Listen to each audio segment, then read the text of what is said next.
చేద్దామనే ప్రశ్న మనందరి ముందు ఉంది. అంటే ఖచ్చితంగా ఈ రకమైన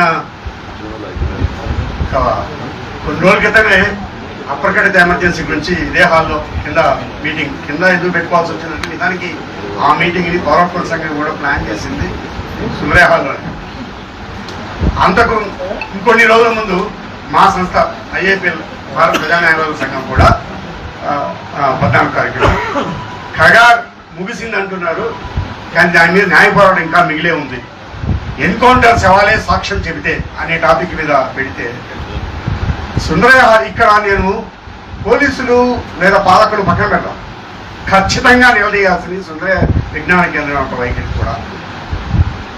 ఆ హాలు పోలీసులు అడుగుతున్నారు, ఆయన ఏది మిమ్మల్ని ఏం అడిగారు ప్రశ్న అంటే రాతపూర్వకంగా ఏం చెప్పడు, పోలీసు దగ్గర పోనీ మీరే తెలుసుకోండి అంటారు. పోలీసు వాళ్ళు ఏం చెప్తున్నారు, మేము వాళ్ళకి చెప్పాం కాబట్టి మీరు వాళ్ళనే అడగండి అంటారు. నిజంగా అదే అడగదు, అంతా మాట్లాడుతుంటారు. అయితే మా సభ మేము ఇంకో చోట జరుపుకుంటుంటే ఆ రోజు ఫోన్ చేసి సుందర విజ్ఞాన రామారావు పేరు తీసుకొని మరి చెప్తున్నాడు, మీరు ఎక్కడ జరుపుతున్నారండి సభ అంటారు. ఆయనకేం అవసరం, నువ్వు అక్కడ ఉద్యోగం లేకుండా పోలీసు ఉద్యోగం కూడా చేస్తున్నావు అని అడగాల్సి వచ్చింది. హైదరాబాద్ ఇంకా ఏమి హక్కుల్ని మీరు ఎస్వీకే సుందరయ్య పేరు పెట్టుకొని మీరు చేస్తున్న నిర్వాహకం కన్నా కూడా ఇంకా విలువల కోసం నిలబడ్డ హాల్ ఇచ్చే ఉన్నారు, అక్కడ జరుపుకుంటున్నాం, అయినా మీకేం అవసరం చెప్పి మాట్లాడుతున్నాం. ఇది ప్రశ్న అది కాదు, ఎందుకని మనం పెట్టుకోవడానికి లేదు అనే విషయాన్ని బయట అంతా చర్చ చేయాలో న్యాయ వ్యవస్థ కూడా ఇందాక తను చెప్పాడు కదా, దానికి ప్రయత్నం చెప్తాను. నిజానికి నేను హౌస్ మోషన్ లంచ్ మోషన్ అంటే కోర్టు నడిచే రోజు లంచ్ మోషన్ ఉంటుంది, కోర్టు లేని సమయంలో వేసే మోషన్ని స్పెషల్ మోషన్ హౌస్ మోషన్ అంటారు. ఆ హౌస్ మోషన్ మేము ముందు రిజిస్ట్రార్ దగ్గర పర్మిషన్ తీసుకోవాలి. ఆ పర్మిషన్ తీసుకోవడానికే నేను మధ్యాహ్నం దాకా వెయిట్ చేయాల్సి వచ్చింది, ఎందుకంటే ఆయన ఫోన్ ఎత్తలేదు కాబట్టి. అప్పటికి రికార్డెడ్ మెసేజ్ సిస్టమ్ ఉంటే దాంట్లో కూడా పంపిస్తే తర్వాత ఎప్పుడో 3:30 ఆ టైంలో ఆయన ఫోన్ చేసి మీకు కేవలం 3టికి మటుకే జడ్జి గారు పర్మిషన్ ఇవ్వమంటున్నారు, హెవియస్ కార్పస్ పిటిషన్స్కి, డిమోలిషన్స్కి, లేకపోతే ఇంకేదైనా జడ్జి గారు కన్విన్స్ అయ్యే. మరి జడ్జి గారు కన్విన్స్ అయ్యని చెప్తున్నారు కదా, మరి ఈ విషయం చెప్పండి అంటే లేదు ఈ విషయం నేను ఆల్రెడీ చెప్పాను అంటే నేను రికార్డెడ్ మెసేజ్లో విషయం బ్రీఫ్గా చెప్పాను, దీనికి ఇవ్వదలుచుకోవట్లేదు. ఇది నిజమా కాదా కూడా నాకు తెలియదు, అంతకన్నా నాకు అవకాశం లేదు. ఎందుకంటే జడ్జి గారికి నేరుగా వెళ్ళే అవకాశం లేదు, కోర్టులు ఉంటే తప్ప. కోర్టు ఉన్న రోజు నేరుగా ఆ కోర్టు హాల్లో జడ్జి దగ్గరికి పోయి అడగచ్చు.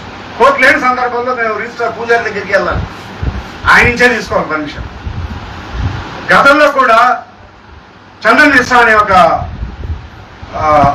నక్సలైట్ ఆయన సరెండర్ అయింది వచ్చేది వేరే విషయం. ఆయన్ని పోలీసులు పట్టుకున్నారని తెలిసిన వెంటనే హైకోర్టులో మూవ్ చేస్తే పిటిషన్ ఇదే రిజిస్ట్రార్ ఏమన్నా అంటే ఎందుకు చెప్తున్నా అంటే న్యాయ వ్యవస్థ వైఖరిని కూడా మనం నిలయాల్సిన అవసరం. ఆయన అన్నమాట రిజిస్ట్రార్ అంటే ఒక జిల్లా జడ్జి స్థాయి అధికారి ఇంకా 24 గంటలు కాలేదు కదండి అంటాడు. ఈరోజే కదా మీరు అప్పుడే వచ్చేసారు అని. నా ఎదురుగానే మా ఇల్లు కూల్చేస్తున్నారు అనే దానికి 2-3 పర్మిషన్లు అయితే ఇచ్చారు, హౌస్ మోషన్ అని కూడా. జనవరి 26 రిపబ్లిక్ డే. నేనన్నా ఇటుకలకి గోడలకి ఉన్న విలువ కూడా ప్రాణాలకు ఉండదా అని. ఇది కూడా కాదు, that is very narrow understanding of habeas corpus. 24 గంటలు అని చెప్పి ఎవరని చెప్పింది. ప్రాణాలు తీయడానికి 5 నిమిషాలు చాలు పోలీసులకి, మనిషిని పట్టుకెళ్ళి ప్రాణాలు తీసేయగలరు. అవి చూసాను సార్. ఆ రకంగా అంత నిలదీస్తే ఆ రోజు ఆ పర్మిషన్ ఇచ్చారు. దాని మీద అదే రోజు రాత్రి హైకోర్టు జడ్జి గారు బెంచ్ కూర్చొని ఆ తర్వాత 12 గంటలకు పర్మిషన్ ఇచ్చారు, విని ఆర్డర్స్ ఇచ్చారు. అయితే అంటే న్యాయ వ్యవస్థలో కూడా దీని మీద రేపు సోమవారం నేను అనేది ఏంటంటే మనం 3 సంస్థలు ఉన్నాయి, మా నుంచి అయితే మేము చేయదలుచుకున్నాం. మేము ప్రత్యామ్నాయంగా మీటింగ్ పెట్టుకోండొచ్చు, కానీ అక్కడ మీటింగ్ని రాతపూర్వకంగా అభ్యంతరాలు లేకుండా హాల్ యాజమాన్యం ఎందుకు రద్దు చేసింది, లేదా వాళ్ళని అలా చేయమని చెప్పిన పోలీసులు రాతపూర్వకంగా ఏమి చెప్పకుండా ఈ రకంగా చేస్తారనే ప్రశ్న దాన్ని నిలదీల్చుకున్నాం. అది ఒక్కరిగా మేము మటుకే కాదు, నేను అప్పుడే నిజంగా ఆ వెంటనే జరిగే పౌరకుల సంఘం వాళ్ళతో కూడా మాట చెప్పడం జరిగింది. గతంలో బహుశా తను చెప్పుంటాడేమో, ఇంతకుముందు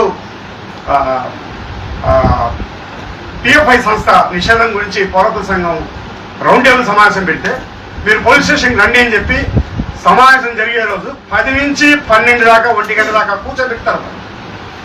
అక్కడే కూర్చోబెట్టి అంటే వీళ్ళు లేకపోతే సరే జరగదు కదా, ఆ రకంగా కూడా జరగని ఇప్పుడు.